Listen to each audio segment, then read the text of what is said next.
पिछले 2 सालों में हॉस्टल ने मुझे ऐसी चीज़ें सिखाई हैं जो स्कूल कभी सोच भी नहीं सकता। सबसे पहली और बहुत इम्पॉर्टेंट चीज़ जो मुझे हॉस्टल ने सिखाई वो ये थी कि मुझे लगता था कि हॉस्टल में जाऊंगी तो एकदम फ्रीडम होगी, एक अलग सिटी, और अब मैं अपने हिसाब से चीज़ें मैनेज कर पाऊंगी। एक्चुअल में ऐसा बिल्कुल भी नहीं होता है। वो मुझे तब रियलाइज़ हुआ जिस दिन मुझे बुखार हुआ था।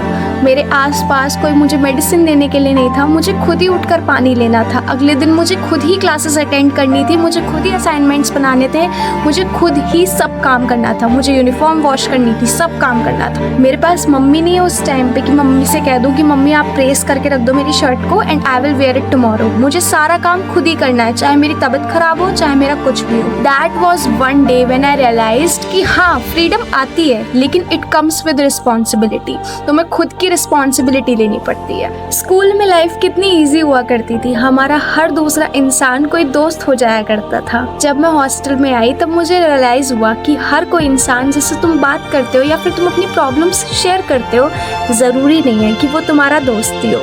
तो मुझे तब रियलाइज़ हुई जब मैं दूसरों के दोस्तों के साथ बैठती थी और वो अपने दोस्तों की बातें मुझसे शेयर करते थे। अगर कोई इतने क्लोज अपने दोस्त की बात मुझसे शेयर कर सकता है तो मैं तो फिर भी उसके क्लोज नहीं हूँ, तो मेरी बातें भी तो शेयर कर सकता है ना। और मुझे ये चीज़ बहुत जल्दी रियलाइज़ हो गई और अच्छा हुआ कि रियलाइज़ हो गई। तब से मैंने फिर अकेले रहना स्टार्ट करा।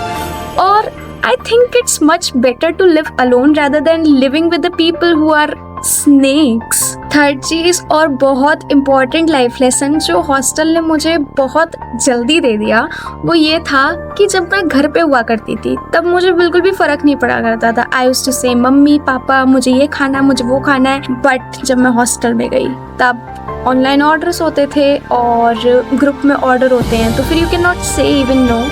तो फिर every time and one day came when I was paymenting, और उस time it was like transaction failed. I was like, what happened? Then I checked out my balance and it was like, and I was like, bro, literally bro, अभी आधा महीना बचा हुआ है, what will I do over that?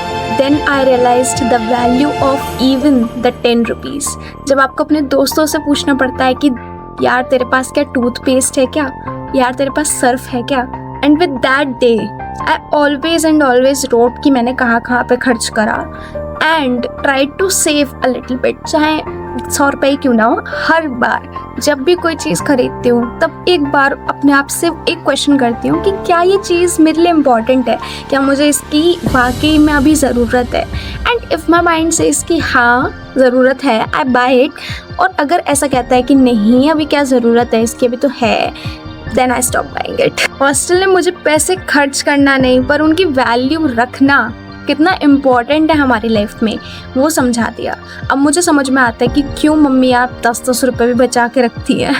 And one of my favourite tip that I always want to give each and every person I meet, कि भाई मैं hostel में गई ना तो मुझे एक चीज़ हमेशा याद रहेगी क्योंकि यहीं से मैंने सीखी है। वो चीज़ है अपने आप के लिए स्पीक आउट करना, क्योंकि कोई भी हमारी लाइफ में हमें प्रोटेक्ट करने के लिए, हमें बचाने के लिए नहीं आ रहा है। We are the only one who has to take their own responsibility. पहले तो मैं चुपचाप सुन लेती थी because I have always been given in such a environment कि वहाँ पे सब लोग बहुत सहनशीलता से सब कुछ सॉर्ट आउट कर लेते हैं। बट व्हेन आई रियलाइज्ड कि हर बार चुप होके सब कुछ सुनना is not the solution of every problem, is the day when I stopped listening to each and everything that is happening around me, और मैं उसको आंसर देने लगी। अब मैं वो लड़की नहीं रही थी कि चुपचाप सुन ले, कि कुछ भी बोल दो and she will be listening to you. वो आपको ब्लेम करने लगते हैं और आप कुछ नहीं कह पाते हो just because you feel like कि उनको बुरा लगेगा।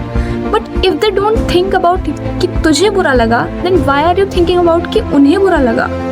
Please practise this skill because that is very important in whole of your life time. तुम्हें कहीं ना कहीं ये स्किल बहुत ज़्यादा रिक्वायरमेंट होगी इसकी। अब है हमारे पूरे इस वीडियो का सबसे इम्पॉर्टेंट पॉइंट, और वो है मुझे हॉस्टल में जाके सबसे इम्पॉर्टेंट चीज़ रियलाइज हुई, और वो थी घर की इम्पॉर्टेंस समझना। तो मान लो घर से निकल के आप हॉस्टल में गए और आपके पास एक कम्प्लीटली डिफरेंट इन्वायरमेंट वहाँ पे प्रोवाइड होता है। वहाँ पे आपका फेवरेट खाना नहीं बनेगा, आपको अच्छा नहीं लगता है तो भी आपको खाना पड़ेगा। और आपको कोई बोलने नहीं आएगा कि प्लीज़ खा ले, प्लीज़ मत खा, nothing, you have to do it by yourself. Time पे रियलाइज़ होती है घर की कितनी ज़्यादा इम्पोर्टेंस है हमारे लिए।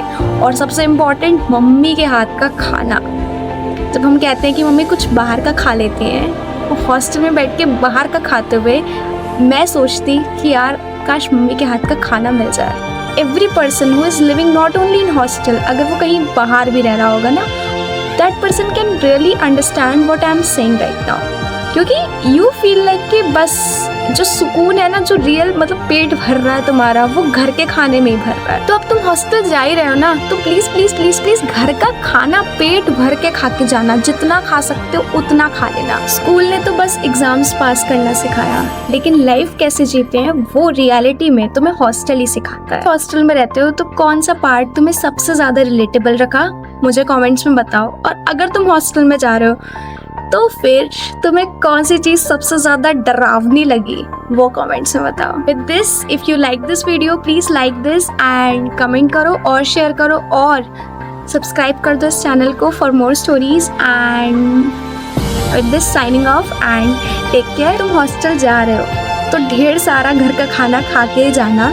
और बस इतनी चीज़ मैं तुम्हें कंफर्म कर देती हूँ कि वहाँ जाके तुम्हें रिग्रेट तो बिल्कुल नहीं होगा। वहाँ से आओगे तो कुछ सीख कर नहीं, कुछ नहीं, बहुत ही कुछ सीख कर आओगे और अपनी लाइफ में उसे इम्प्लीमेंट करोगे ना, तो लाइफ में सक्सेसफुल होना तो तय है। This we come to an end of this video. I hope you all like my video. Subscribe to my channel for more such videos and we are going to meet with a new video.